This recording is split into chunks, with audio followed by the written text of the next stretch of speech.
বলেছে হাতে ডোরু ছিল তাই মেরে দিয়েছে, বলেছে তোরা মোদির লোক। প্রমাণ হয়ে গেছে ভারতীয় এবং হিন্দু বলে খুন করেছে।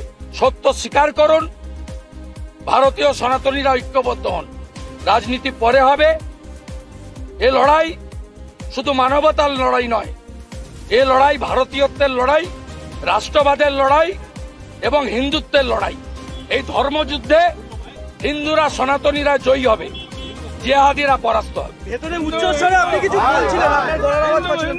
ভাই ভাই, উচ্চস্বরে আমি বলিনি, বিটন অধিকারী স্ত্রী যা বলার বলে দিয়েছে। বাচ্চাটাকে আমার কোলে দিয়েছে, আমার কাছে সব ভিডিও আছে, নিয়ে নেন।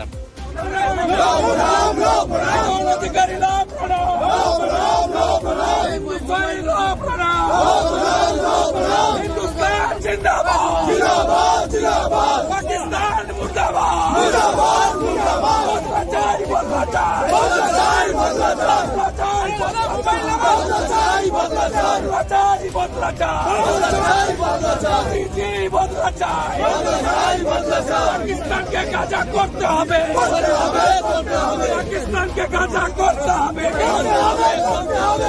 আমাদের ভিডিও ভালো লাগলে লাইক এবং শেয়ার করুন। কমেন্ট সেকশনে গিয়ে জানান আপনাদের মতামত।